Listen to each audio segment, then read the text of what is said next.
Hello friends, welcome to my channel. आज की इस वीडियो में हम लोग पढ़ने वाले हैं आदिकाल की प्रमुख प्रवृत्तियाँ।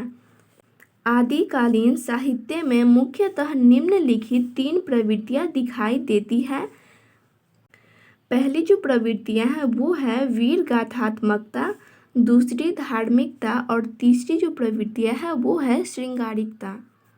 रासो रचनाओं में हमें वीर गाथात्मकता प्रवृत्ति देखने को मिलती है, वहीं सिद्धनाथ व जैन कवियों की रचनाओं में हमें धार्मिकता देखने को मिलती है। और विद्यापति की जो पदावली है बहुत इनकी फेमस रचना है, इसमें हमें श्रृंगारिकता देखने को मिलती है। तो ये है आदिकाल की प्रमुख 3 प्रवृत्तियाँ।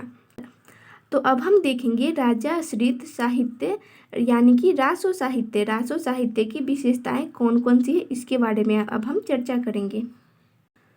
तो राजाश्रित साहित्य यानी कि रासो साहित्य की जो प्रमुख विशेषताओं में से एक जो पहली विशेषता है वो है आश्रयदाताओं का अतिशोक्तिपूर्ण वर्णन। अतिशोक्तिपूर्ण का अर्थ क्या होता है, यानी कि बढ़ा चढ़ाकर बोलना।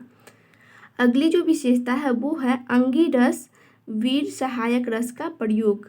अंगी का अर्थ होता है मुख्य, यानी कि अगर इनकी मुख्य रस की बात करें तो वीर रस था और सहायक रस जो था श्रृंगार था।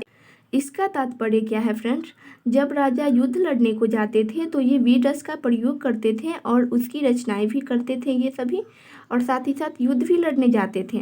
और सहायक रस में श्रृंगार रस है, क्योंकि जब राजा घर पे रहते थे यानी विश्राम करते थे तो उस समय कवि श्रृंगार रस का प्रयोग करते थे।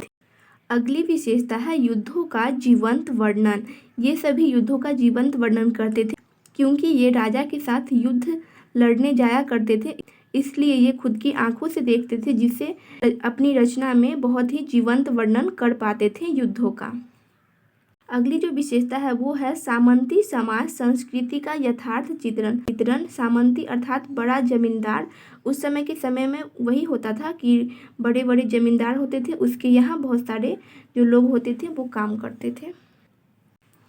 अगली जो विशेषता है वो है सामान्य जन की उपेक्षा। उस समय के जो कवि थे उन्होंने सामान्य जन की उपेक्षा कर दी। उन लोगों के विषय में कुछ भी नहीं लिखा कि उनकी क्या स्थिति थी। आपको तो पता ही होगा, जब कोई कहीं आक्रमण करता है तो वहाँ की स्थिति बहुत ही दयनीय हो जाती है। तो उन्होंने अपने आश्रयदाताओं को प्रसन्न करने के लिए सामान्य जन के बारे में कुछ भी नहीं लिखा, अपने कर्तव्य को भुला दिया। अगली जो विशेषता है वो है संकुचित राष्ट्रीयता। उस समय के जो राजा होते थे वो क्या करते थे, अपने जो छोटा सा राज्य होता था उसे ही वो अपना राष्ट्र समझ बैठते थे, इसलिए संकुचित राष्ट्रीयता यहाँ देखने को मिलती है।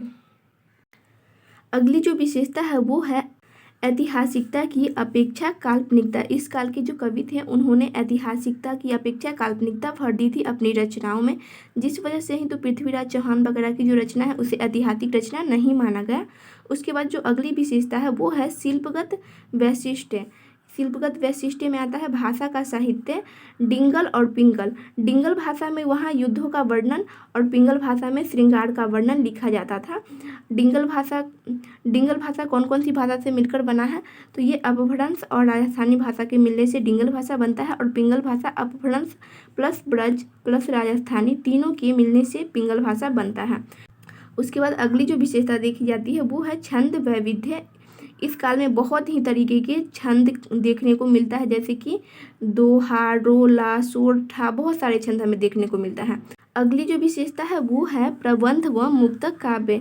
प्रबंध व मुक्तक काव्य का क्या तात्पर्य है फ्रेंड्स, इसका मतलब ये है कि इस काल के काव्य में प्रबंध व मुक्तक काव्य की रचना यानी कि दोनों काव्य की रचना की गई। प्रबंध की बात करें तो पृथ्वीराज रासो जो है वो प्रबंध काव्य में आता है, और बिसल देव रासो जो है वो मुक्तक काव्य में आता है।